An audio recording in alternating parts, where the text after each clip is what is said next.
வணக்கம் மக்களே. Sengottaiyan, OPS, TTV Dhinakaran மூவரும் DMK B team. Edappadi K Palaniswami கடும் விமர்சனம். இந்த தகவலை பற்றி இந்த வீடியோவில் பார்க்கலாம் வாங்க. திமுக பி டீமில் முன்னாள் அமைச்சர் செங்கோட்டையன் அவர்கள், ஓபிஎஸ் மற்றும் டிடிவி தினகரன் செயல்பட்டுள்ளனர். அதிமுகவிற்கு யார் துரோகம் செய்தாலும் கடும் நடவடிக்கை எடுக்கப்படும் என அதிமுக பொதுச் செயலாளர் எடப்பாடி கே பழனிசாமி அவர்கள் கடுமையாக விமர்சிச்சிருக்காங்க. மதுரையில் நேற்று பழனிசாமி செய்தியாளர்களிடம் கூறியதாவது: சார் என்றாலே திமுகவுக்கு அச்சமும் அதிர்ச்சியும் ஏற்படுகிறது. எஸ்ஐஆர் என்றால் என்ன தவறு இருக்கிறது?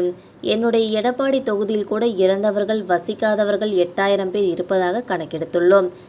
இப்படி எல்லா தொகுதிகளிலும் 10,000 20,000 வாக்காளர்கள் உள்ளனர். இதையெல்லாம் முறையாக எஸ்ஐஆர் திட்டத்தின் மூலமாக முறைப்படுத்தினால் உண்மையான வாக்காளர்களால் நியாயமான தேர்தல் நடக்கும். கடந்த 4 ஆண்டு காலமாக டிடிவி தினகரன் எங்களுக்கு எதிராகத்தான் பேசி வருகிறார். அதில் புதிது ஒன்றும் இல்லை. பயிர் செழித்து வர வேண்டுமென்றால் களைகளை எடுக்க வேண்டும்.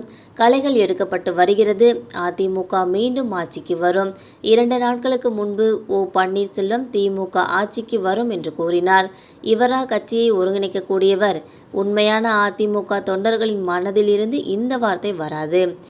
இவர்களெல்லாம் திமுகவின் பி டீமாக இருந்து செயல்படக்கூடியவர்கள்.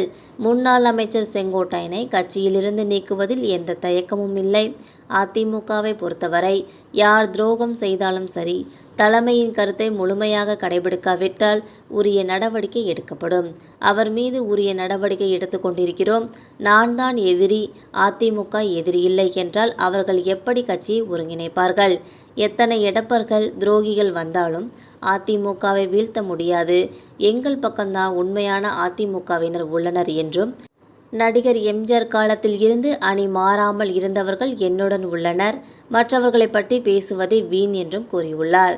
தென் மாவட்டங்களில் அதிமுக பலமாகவே உள்ளது. பலவீனமாக இருப்பதாக கற்பனையிலே ஊடகங்களும் பத்திரிகைகளும் தவறான தகவல்களை பரப்புகின்றன. 2011 2021 வரை திமுக 10 ஆண்டுகள் ஆட்சியில் இல்லாத போது அதை பற்றி பேசினார்களா? கருணாநிதி இருந்தபோதே திமுகவில் எதிர்க்கட்சியாக கூட வர முடியவில்லை. ஆனால் இப்போது அதிமுக பிரதான எதிர்க்கட்சியாக அமைந்திருக்கிறோம். அப்படி இருக்கும்போது வேண்டுமென்றே திட்டமிட்டு அதிமுகவுக்கு எதிராக அவதூறு பரப்பப்படுகிறது. இவ்வாறு அவர் தெரிவிச்சிருக்காங்க என்பது குறிப்பிடத்தக்கது. இந்த வீடியோ உங்களுக்கு பிடிச்சிருந்தா மறக்காமல் சப்ஸ்கிரைப் பண்ணி பெல் ஐகானை கிளிக் பண்ணி வச்சுக்கோங்க. அப்போ தான் நம்ம போகிற டெய்லி வீடியோஸ் கூட நோட்டிஃபிகேஷனாக வந்து சேரும். தேங்க்யூ.